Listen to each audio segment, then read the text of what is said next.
right, so it looks like we're kind of plateauing on participants. I am Cheryl Gruber, the middle school principal, and just wanted to give you a huge welcome to the middle this morning. It was wonderful to be able to meet your children yesterday in the theater. And as I told them, I said, I promise I don't say this to everyone, and this isn't what I say at every event, but really the welcome to the middle, both with grade 5 students and grade 5 parents, is one of my favorite things to be able to do all school year. For some of you that already have children in middle school who have gone through this before, you kind of know what you're getting into.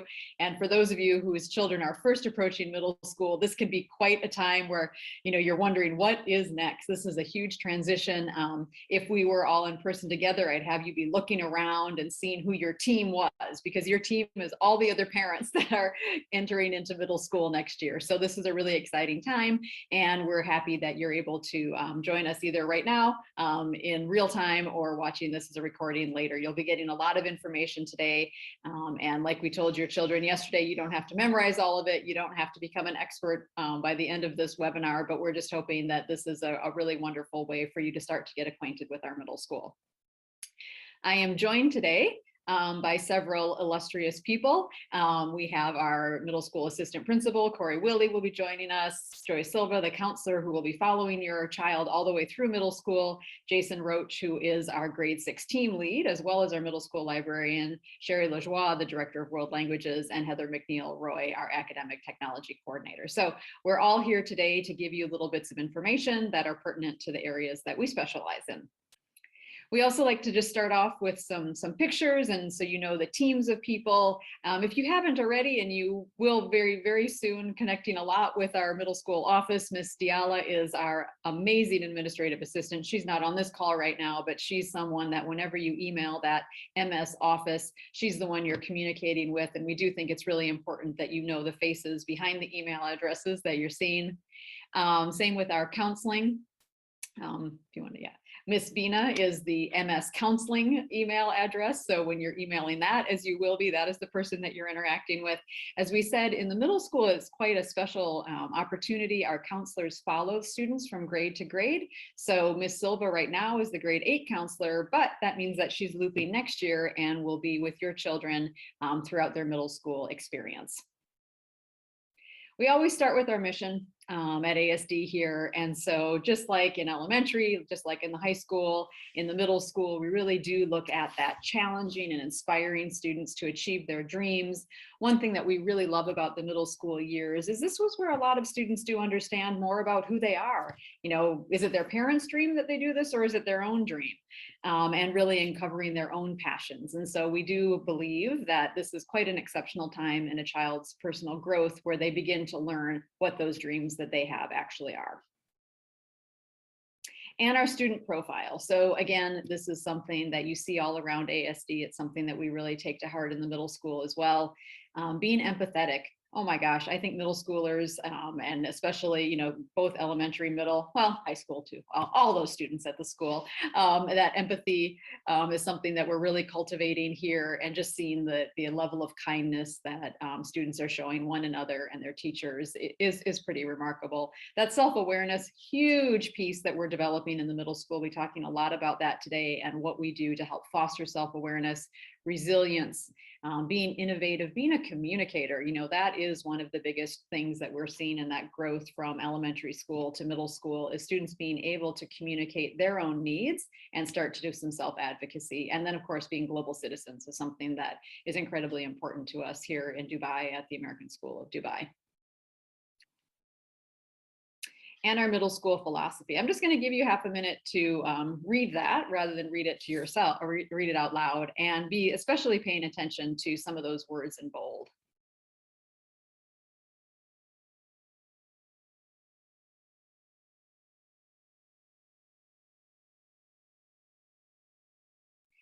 So again, if we were in person, we'd have a little turn and talk. We'd have you discuss with the person next to you to find one of those phrases that really stood out to you. But again, part of the reason for showing this slide and then showing the next slide is to have you be in the mind of your child right now. I think that's important. We come to these and we're kind of thinking, what facts do I need to know? What are the deadlines? What do I need? But really just taking a moment to think about your child who's entering middle school next year and what you really want for that child. This is such a great thing to think about, the middle school mindset, having trust in one another. We're all on the same team. We're all here to help educate our middle school students, and that children need a space to fail. We talked about that with the grade fives yesterday, and I think they were a little bit taken aback by this idea of failing. We don't ever talk about that in school, but really, in order to grow and become who you truly need to be, you do need to fail a little bit, and have a lot of people around to help you understand how to learn from that. So again, take a second, think about your child, and we'll continue on to talk about middle school. Thank you, Cheryl. And as she mentioned, I'm Corey Willie. I'm the middle school associate principal. And just building on what Cheryl said, middle school is different than elementary school in some ways, and in some ways it's the same. And this might be one way that it's pretty similar, but just wanted to share kind of our philosophy. And I'll share a few photos too that we've taken over the course of the last year or so, just to maybe pull back the blinds of what we do in the middle school and what our, the thinking and philosophy that underpins it. When we think about learning in the middle school, we really want to personalize learning, and we want to make sure that we tailor instruction not only to the learning style and approach and levels of readiness for students, but also to their personal passions. So as Cheryl pointed out, that at this point in their lives, they're trying to figure out what their dreams are, and the goal of middle school is that they try lots of different things, and some of them will uncover a passion for the arts or science or sports and different passions. But we want to personalize learning so that we're hitting every student where they're at and helping them to figure out what they're good at, what they want to improve on, and to get them to a point where by the time they get to high school, they can be the agents of their future path. And we do that, and our program is, I wouldn't use the word rigor because that's not really a word that we use to describe our program, but it's very comprehensive. Our program is a very full and well-rounded program academically. Kids will be challenged, but we'll support them along the way. And the only way that we get to push kids to achieve their potential is if we do it in the context of a community that feels like a family. So it's really two sides of the same coin. We want to make sure that students feel supported. We also want to challenge them, but knowing that we have their back when inevitably they fall down, fail, they don't get the grade that they wanted, or they get in a little disciplinary trouble, or they make unwise friendship choices. All those things will happen in middle school, and we're here to pick them up and make sure that they feel like they're all included, have a place, and that they can learn from any mistakes that they make. This is a photo I love because it reminds me of pre-COVID, but these things are slowly coming back, and we have a house system in the middle school, and it's one of the many ways we try and build that community. We also have a really strong advisory program.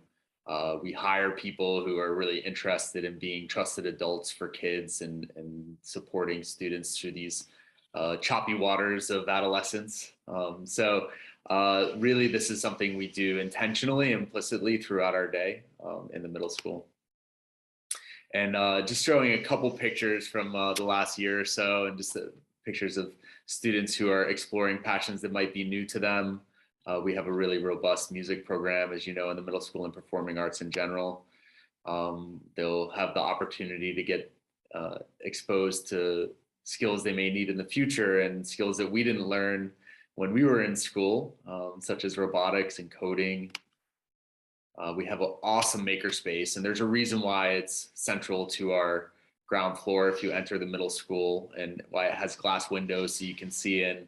Almost every one of our subjects gets into the makerspace at some point. Right now, they're making catapults for intro to physics project called Battle Physics and 7th grade science, but you'll see art classes in there, you'll see math classes in there, social studies, English, all kind of using their hands and creating. It's a really important component of our approach.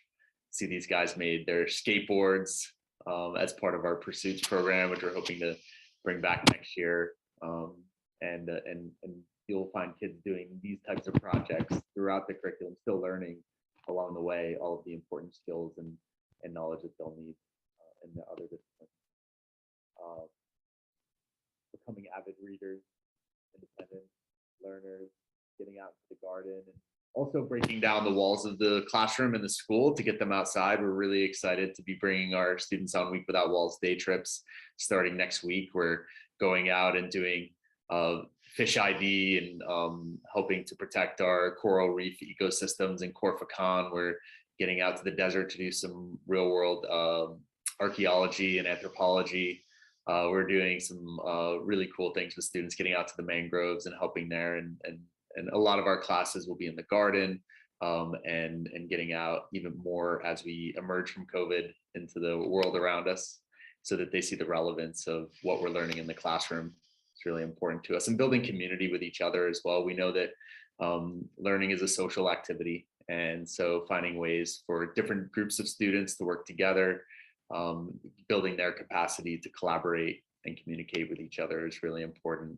And really important, and maybe an overlooked aspect of the middle school program, is that every one of our students comes out with a host of experiences where they're able to give back. We actually have a program today run by one of our service clubs and NJHS, where students will be outside with our contractual staff, so our cleaning staff and our security staff, and they'll be playing games like soccer and cricket on the field, and doing arts and crafts with our bus monitors, just as a way, giving our students the opportunity to know in these years they have something to offer too, and just to not only think about what the school has to offer them, but what they can offer the school and the community at large. So this photo is from Nepal a couple years ago when we were in Week Without Walls, and students were building biogas domes to create renewable energy sources for people living in rural communities in Nepal. But we sprinkled these types of experiences throughout the middle school experience because we want them to know that they have something to offer. And it's crucial to our mission, of course, as well, that we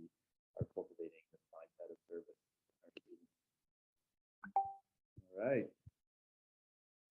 So a couple more pictures. Lastly, just one of our overarching philosophies, and if you've had a middle school child come through, I hope you'll attest to this. We really believe in adults serving as advocates for students, and we hire for this attribute. We look for adults who are going to connect with students, who are going to support students, who are going to be in their corner. We survey students on this every year. And about 90% of our students every year can identify at least one trusted adult within the school, which is great. And we try and do better on that data point every single year. So I would say if there's one thing that characterizes our middle school approach, it's that we surround students with adults that they can trust and go to if they had a problem, and that we can, we'll know that they'll have their back. We'll have their back to support them through these challenging years of middle school. Great. So one thing we want to just kind of plant the seed on early is one of the biggest differences for you as a parent when you're looking at your elementary child versus your middle school child. And we talked about this earlier. It really is helping students begin to advocate for themselves. So we know that in elementary school, and you start to work towards this into the upper elementary, but a lot of times your child comes home, says things about what happened during the school day, and you're trying to figure out as a parent what do you do with this. So something happens in class, the child is embarrassed, doesn't know what to do. So our middle school approach, next slide please, tends to be that, of course, be a good listener. That's what we always want to do.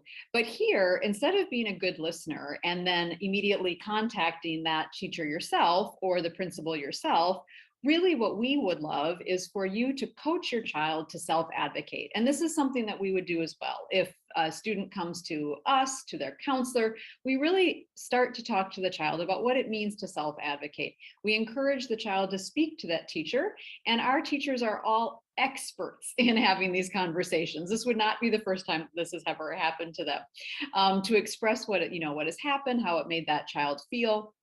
And then potentially, seeing the counselor, talking about what that conversation might look like. And then if the problem is still unresolved, that's when the parent would reach out to the teacher to really seek some more understanding. And then again, last step, if mediation is required, then maybe an administrator would need to step in for some sort of student teacher parent conference. We rarely get to step number 4. Sometimes, again, like we said, and we appreciate it. We know that as parents, you are the number 1 advocate for your child, and that's great. And what we really think and what we believe, and it is true in middle schools, and it's one of the hallmark of middle schools, is that the best way you can be an advocate for your child is to help teach your child to self-advocate. So again, just planting a seed right now. I think for a parent, this is one of the biggest differences that you'll find when your child comes home, is helping them to understand what they might do to help address the situation themselves. And then so just tips for parent-teacher communication. Again, like we said earlier, we're all on the same team. We want to presume positive intentions all the way around. Inviting teacher feedback, reaching out to teachers, asking how your child is doing. If you're not hearing from teachers and you're wanting to know, wait a day before hitting send. I think that's great for all of us in any circumstance. And I think we all know that one quite well. Not sending emails when we're feeling pretty hot about something, but rather thinking about it a little bit more, giving your child a voice and allowing space for your child to struggle. Again, these are all things that we probably do a lot of self-talk with our own selves about, and helping your child to understand that. And also modeling, you can help your child to understand that you have situations at work too that you've had to think through, and have those advocate conversations for your own self and what that might look like for them. So again, just planting some early seeds. All right, so Mr. Roach, do you want to tell us a little bit about grade 6 goals? Yeah, those are small goals, right? They're big ones, and they happen on a continuum, and we don't knock them all off and tick them all off in grade 6. It's something that we're working on all throughout middle school. But our program, the nature of our kids' schedule, which we'll show you in a minute, and the nature of our advisory program, and our work as a whole middle school staff is really aimed at achieving these kinds of things for students. And we understand that it's a continuum, and we'll get there with all of them at different rates. I had a couple of conversations with a few 8th graders this morning where half the conversation was about the actual issue and half the conversation was about, hey, let's figure out how we can show a bit more independence and responsibility. So it's ongoing, and we keep getting after it. So I think Cheryl and Corey hit those. Here's the team that is going to be working on it. These are most of the teachers that your children are going to have for grade 6. There are some others as well, because a lot of our teachers in middle school, particularly in some of the specialist fields like art and technology and some of the languages, they teach 6th, 7th, and 8th graders. And so do some of these people here. But these are the people that are not only 6th grade teachers, they are 6th grade advisors. And that's a really important element of the 6th grade program. Each of us have a group of 10 or 12 6th graders throughout the year, same group. And they're our group, they're the smallest element of our middle school family. And that's a non-academic environment. I'm actually sitting in one of the breakout rooms in the library. That's where I meet with my advisory group. And actually, I think that is our set of advisory agreements from the beginning of the year that we built together and worked to live up to. It is a place where we build inclusivity, where we spend a bit of time talking about how things are going, related to academics, but also just related to self-management and how we're taking care of ourselves and how we're growing and what we might be concerned about or worried about or proud about. And we also try to keep it light. So it's a place where kids make a few friends, explore some things that are not, that maybe are less pressured because they're not academic. So you'll get to know some of these folks really well in a variety of contexts. And our advisory kids are our advisory kids that are in 10th, 11th grade right now that were in my grade 6 advisory are still those kids that I grab and talk to and catch up with. This is the schedule. We teased your students a little bit in the theater yesterday about it. And then those of us that stuck around in the theater afterwards fielded some more questions because it does look a bit intimidating. It looks a bit like a Sudoku or a Wordle or something. It is not. And we reinforced for the kids that they will have this figured out pretty quickly. And we actually take quite a bit of time in some of our May meetings with the kids, and then in our August meetings with the kids when we see them just in advance of proper start of school to help them with their schedule. But we have an 8-day rotation schedule. So day 1, they'll have blocks 1, 3, 5, and 7. Day 2, along the top, they'll have blocks 2, 4, 6, and 8. So they have odd and even days, and they'll have the schedule at hand. So they will see each of their teachers every other day. And at the moment, we have a midday rotation that looks like that with advisory and lunch and recess. I suspect that may change a bit as we have, hopefully, a bit more flexibility with our schedule. But the 8-day rotation schedule will be in place for sure. And the kids get used to it. And that's part of the time management and self-management that we are working on them with. Great, thanks, Jason. So yeah, we talked a bit with your children about this yesterday. In grade 6, we do have the core classes that every grade 6 child takes. You see those English language arts, math, science, social studies, PE, and health.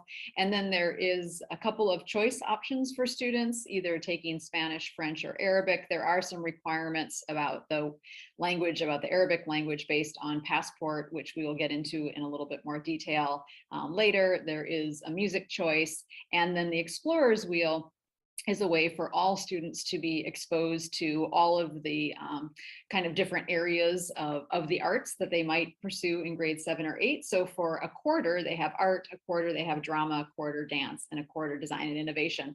And what we all just love as adults is it often turns out that one of those 4, you'll hear at home your child saying, oh my gosh, I can't believe I have to take a quarter of whichever one it is.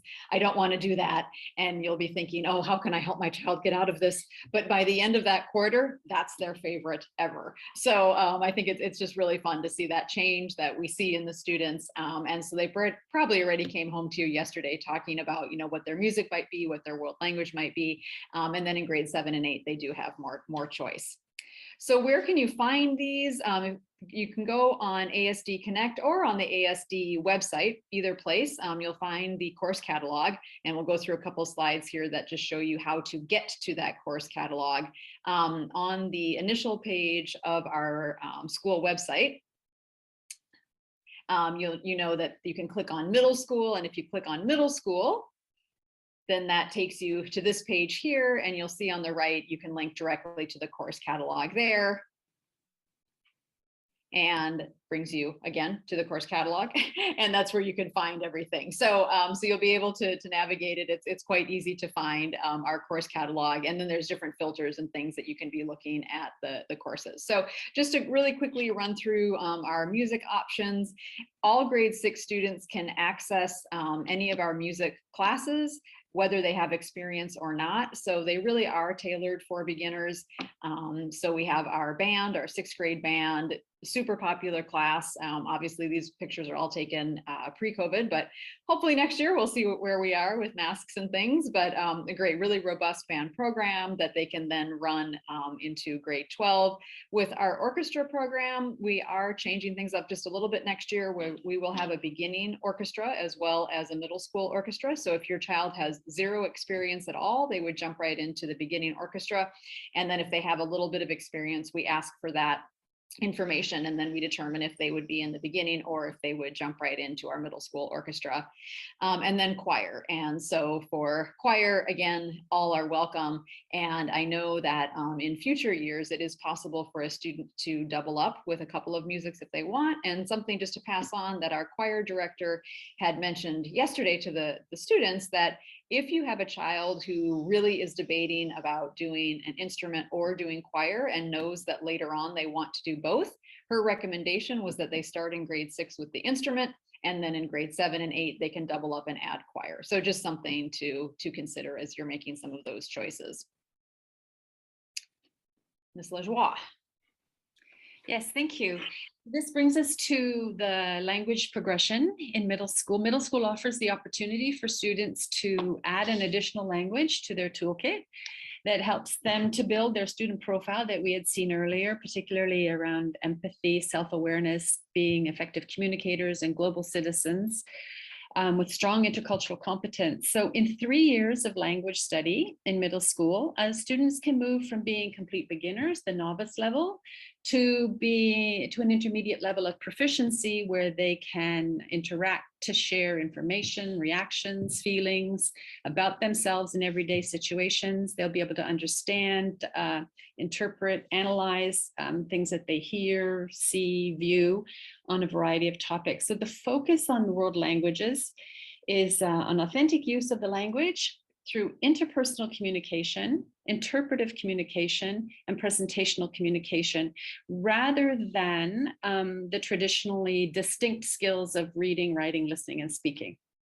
So during elementary school, students have had the opportunity to learn Arabic in one of two pathways. They were either in the Arabic language arts pathway, or they were in the Arabic world language pathway. So students in the Arabic language arts pathway, and in the past that has been known as Native Arabic or Arabic A, they will continue to Arabic language arts 6. And this class is for students who are Arab passport holders, as they're mandated by KHDA to be in this pathway for Arabic. Or students who have a significant amount of Arabic outside of the school as a home language.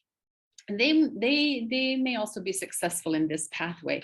This pathway is anchored on the UAE Ministry of Education, Arabic as a first language, and it is offered from grades 1 to 12. So students follow the progression every year, just like in English language arts, they have their grade level Arabic language arts course.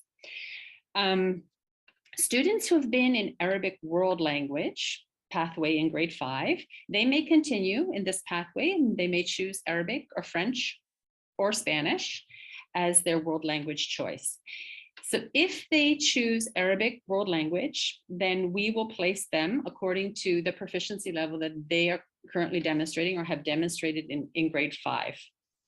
If your child is choosing French or Spanish, and they have no experience in this, French or Spanish, then they will be placed in a novice high level of Spanish. If they are choosing French or Spanish and they already have some experience in that language, maybe it's from your home or maybe it's from prior schooling, then we will ask them to do a placement test so we can determine which level they are at. And we do offer 4 different levels of French and Spanish in middle school, but we don't have the capacity at this time to serve students whose mother tongue is French or Spanish or who have an advanced proficiency in French or Spanish. So depending on the results of the placement process, counselors will be able to advise the students of the options that they have in terms of their language choices in middle school. So, but I'd like you to know that if your child is, if they have a very advanced proficiency in French or Spanish and we can't accommodate them in middle school, we do offer more levels of both of those languages in high school. So they have the opportunity to pick up and build on what they have in that language as they get to high school. As well, so as you learned, the middle school program is about promoting exploration and creativity and innovation and giving students as wide a range of learning opportunities as possible. This means that there's only room in their schedule for 1 world language in middle school. And there's one exception to this, and that is students who are in the Arabic language arts pathway, because it's a language arts program, considered a core program. Those students will have the opportunity to request if they wanted to pick up French or Spanish in grade 7 or 8. And this is treated like all other electives. There may be room in the schedule for it, or there may not be. That will depend on class sizes, the other electives the student is interested in taking. And so all of this happens in consultation with the counselors. And I just wanted to let you know that, so that in a year from now, when you're looking at your grade 7 courses, you know that that's an option if you're in the Arabic language arts pathway. So I think that covers pretty much middle school. And we can entertain questions at the end if I've overlooked something. Thank you. Thanks, Sherry. Yeah, thank you for those of you using the Q&A, and I see a couple of questions are coming in. Please do put them in the Q&A. The ones that are there now, Ms. Lajoie has already answered, so we'll leave time at the end for addressing some of those. And again, this is general information, so if we really want to dig into some of the hows and whys, that will be further conversations. So I just want to leave you with the middle school student and parent handbook, which you can find on ASD Connect. You're very fortunate, as those of you that are listening to this real time right now, you are ASD parents, and therefore you do have access to Connect, and this would be a great opportunity for you to start perusing the middle school student and parent handbook and getting familiar with our middle school. So I will now turn it over to Miss Heather McNeil-Roy about technology, and then you will finally get a chance to hear from our counselor talking all about this course registration process. So hi there, I'm Heather McNeil-Roy, and I'm the Academic Technology Coordinator from kindergarten up to grade 12. So I've had a chance to work with your kids in elementary school, and I look forward to working with them next year in the middle school as well. In elementary school, in grades 4 and 5, your children had the opportunity to work with a MacBook laptop to support their learning in elementary school. We will continue to use that same device in middle school. And so one of the things that you will be looking to purchase for next year will be a MacBook laptop. And we'll get into that in a little bit in the next slide. But just to let you know that one of our big goals now that they're in middle school is to expand their responsibility and their privileges with their use of technology. And we want to keep building their understanding of balance and appropriate use. And that's a big part of what it means to be a middle schooler. We help them develop those skills and strategies in the classroom. And when they're also working at home, we try and help to support that as well in some of the lessons that we do throughout their time in advisory and working with their teachers as well. We provide a variety of software for students. Mainly it's actually within the Mac itself. And then we also continue to use Google as one of our tools that we use to support our students as well. And so we will have an orientation for all grade 6 students when they come back in August to make sure that they have their lovely new laptops all set up and ready to be used at school, and so that they're all ready to go. We'll go to the next slide there, Corey. And then finally, we will be sharing some very specific device requirements so that all children have equitable access to the same level of device. And so we do expect that all students will be using a MacBook laptop for next year. And we will post the specifications for that in May. I don't think you'll find any of those surprising, but just to be clear, so that we're not bringing in different devices or iPads, that's sort of our goal for that consistency at the school. Thank you. All right, thanks, Mrs. Roy. I'm Mrs. Silva, and I will be your child's counselor next year. And yes, I do believe 110% that middle school rocks. It's definitely for me the best division. I've been here for quite a long time, and I'm really looking forward to supporting your child coming in to middle school next year. And their amount of enthusiasm yesterday in the theater was incredible. So rock on. Let me just describe a very typical 6th grader. Now, you may have had your older child going through middle school or high school already, but every child is unique. But definitely during this time, puberty takes center stage.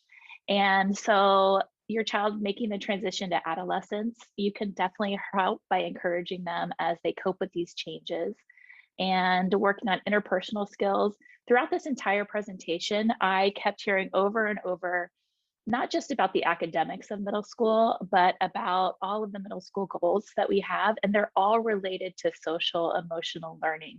There's kind of a theme woven into every class: advisory, the school counseling curriculum, health classes, all of those typical things that you hear about self-advocacy, organizational skills, time management, all of those things they're social emotional skills that kids are learning at this age and will definitely need into adulthood. So you'll definitely see regression in some of the skills that, maybe your child's been really organized in elementary school, and now they're forgetful, they don't remember what day it is. So building certain clues into their day, different types of memory clues into daily routines is really helpful. For example, a visual calendar. We have one in our family in the kitchen. We have what day it is. My child puts, the activities for that day and so forth. He checks it the night before. He actually packs his backpack the night before. His computer's charged the night before, so it's ready to go in the morning.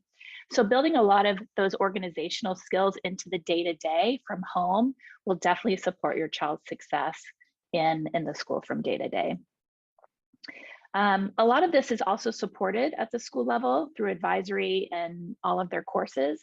But one of the other things that really helps is they're going to have new friendships establishing, talking to your children about healthy relationships versus unhealthy relationships, accepting responsibility for their behaviors, thinking through pros and cons, considering other people's viewpoints, because they're moving from concrete thinkers to more abstract thinkers at this time. And you're going to see a tremendous amount of growth, not just in how they look physically from 6th to 8th grade, but how they're thinking, how they're interacting with adults, how they're managing their time. And definitely remain warm and supportive. You are not the driver anymore. You can step out of the driver's seat, but definitely don't give them the car keys. You can step out of the driver's seat, get in the passenger seat, help them along in this journey and support them, and they're gonna do great things. And yesterday, I'm aware that middle school starts to give students homework. In elementary school, they don't have homework. So yesterday in the theater, I told them, the students, that they were gonna have their first homework assignment for middle school. And they weren't very excited until I said, you're going to get to pick your classes. And then there was some cheering. So that was kind of awesome to see. So this is what the course request form looks like. It will be emailed out today to family accounts at the end of the day. And at the top of the form, you can see there's instructions. I know it's small to see on the screen, but the course catalog link is there. There's also a link on where you would send the forms, as well as the MS Counseling email address. There's a key that designates the year-long courses versus the 9-week or quarter courses that have kind of already been discussed in this presentation. But let's go ahead and break down the form a little bit more. On the left side of the form, these are all the courses that are taken by every grade 6 students. You'll see at the top portion are the core courses. There's no action needed there. The next section below there are the Explore Role courses, where they'll take 9 weeks, not in this particular order, but they'll take 9 weeks of each of those classes. And there's no action needed on that section as well. Moving over to the right side of the form, this is where you'll select, or your child will select, their world language, Spanish, French, or Arabic, keeping in mind the requirements surrounding passport holders of certain countries for Arabic. And then your music choices for students are listed there. They select one of those: choir, band. Beginning orchestra requires no experience. Mr. Stewart is asking that MS orchestra, which you'll see a P there. That means that previous experience is required, that students have at least 1 year experience in those courses. And orchestra is composed of different string instruments like violins, basses, cellos, and violas. And all of that's listed in the course catalog that you'll have access to with your child. The bottom part of the form, we'd like for you to fill out, because as discussed earlier, we want to determine if a placement test needs to be done for French or Spanish. And so make sure that, talking with your child, they select yes or no under previous exposure. And if it's yes, just give us an idea of how much exposure or experience is in French or Spanish. That's typically the one. For new students, it would be Arabic as well if they haven't taken Arabic. And then student last name, student first name. Go ahead and select the homeroom teacher and then the parent name. Now this is a fillable PDF, and I have a screencast that's going to be going out along with the course information and deadlines and so forth. And so just make sure that you download the PDF, it's fillable, you don't have to print anything, and then you'll go ahead and send it to the G6 course registration at asdubai.org email on or before Monday, March 14th. So you have about a week to work with your child and have them, select the courses that they'd like to take next year. I've kind of already gone over this, but definitely make sure that it's in by the 14th. We start to put things into PowerSchool and decisions start to be made about courses and the master schedule and all of those things. So going out today after school, like I said, to your family account will be a screencast. It'll be a registration request form attached there as well, a link for that, along with some other information from the front office. And then by next Monday, just email the course request form to the email noted there and make sure that the student's name, the course request, and the language experience is noted on the form as well. And also, there's so much work that goes into transitioning your child, not just into middle school, but through middle school. It's a very supportive process. So just to kind of reiterate some of the things that have been said, there's going to be a detailed screencast that goes out about the filling out the course request form. The music department is working with your child right now on selecting the best instrument or best choice for them. Elementary and middle school are working together. The meet and greet in May typically is when we do it, where we're working with the students in smaller class sizes. We have ambassadors come over to talk with the kids and answer any of their questions. We have a visit that I come and do to grade 5 homerooms, and that's in May or June, where I work with each class. That's kind of near the end of the school year. And then we have a program in August before school starts called Open Doors that Mr. Roach already discussed. So there's a tremendous amount of work that goes into supporting this transition. It's not just the registration form. It's not just doing classes or selecting classes. There is a whole process to it to get your child ready for middle school. Awesome. Thank you so much, Mrs. Silva. That's fantastic. So we will answer a few of the questions that we have time for, but oh, sorry, could you go back one slide? Just to put that on there. If there are questions that are outstanding that you don't get a chance to get answered in this presentation, please make note of these 2 email addresses right now. Maybe take a little screenshot. Any course registration questions, go to mscounseling@asdubai.org, and all other questions to msoffice@asdubai.org. As we said already, Ms. Bina, our counseling admin assistant, and Ms. Diala, our middle school office admin assistant, they know exactly where to direct your questions, so you don't have to worry about, oh, who should I contact about this? Just send your questions in those categories to those 2 email addresses, and they will be able to direct your question. So we do have a little bit of time for a few of your questions. And I think maybe, Mrs. Silva, I think this one is a good one for you. Somebody's asking, what is the difference between advisors and counselors? Oh, that's a good question. I like that one. So, we're both trusted adults, just like all teachers are, but advisors see the students every day on a regular basis. Sometimes our curriculum that advisors can actually teach from the counseling office is pushed out into advisory. So they do get lessons. We do work with the advisory coordinators. They do get lessons, that the other counselors support depending on the topic or what's going on at the grade level. But as school counselors, we have a master's degree in school counseling. And so we're not necessarily teachers, but we are educators with a mental health perspective. And so, we're very similar, but very different in our training and understanding. And we're also student advocates that tend to see maybe even a bigger picture for a student. We work with administrators, parents, teachers, the students themselves. And so, yeah, very different, but similar in some ways too. I think as well, question. I love that. If I could just jump in for a minute. We know it's a big transition. You saw that messy looking schedule, and so did your children yesterday. And we know it's a big transition from kids going from a essentially self-contained classroom in elementary to moving around to 8 different classrooms in middle.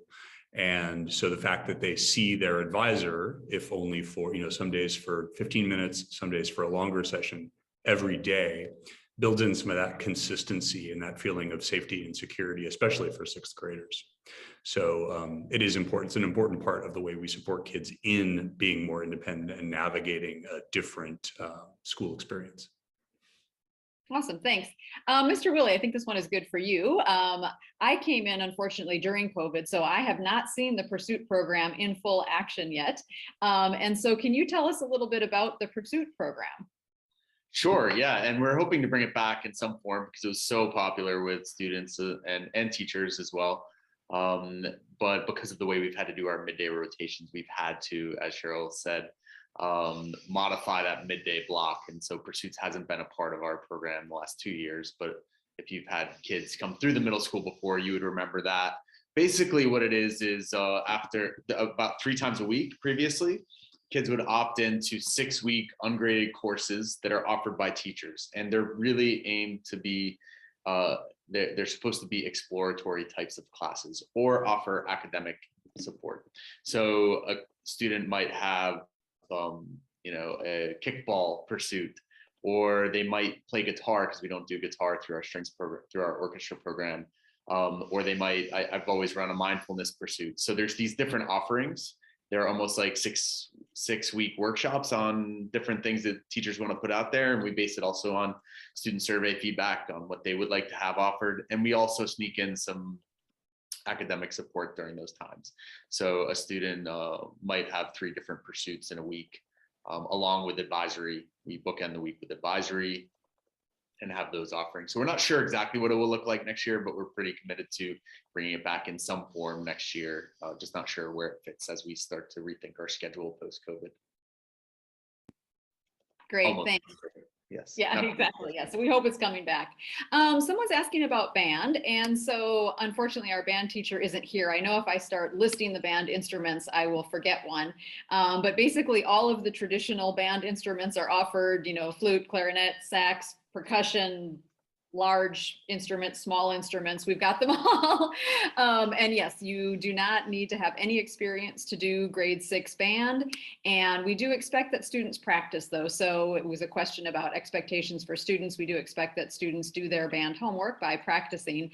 And we really, like I keep saying, but I think it's really can't be said enough. Our middle school team, our passionate middle school educators, were very accustomed to bringing in our grade 6 students at the very beginning of the year. And we know they're coming to us, not as experts in any field, but we're helping them to learn. So that also applies to our band program. I see a lot of questions about the world language program, and I know that Ms. Lajoie is answering a lot of the questions live there. So I think at this point, I would say if you have some more specific questions about the world language or anything else, I would really encourage you to just email one of those addresses. But I do hope that you've had a lot of your questions answered today. Again, ask your children, if they didn't come home bubbling yesterday with the information that they learned in our presentation with them in the theater, ask them about that when they get home today. And I know we are just so looking forward to welcoming you to the middle school next year. And just thank you so much for taking the time to be with us this morning. Thank you. Bye, thank you.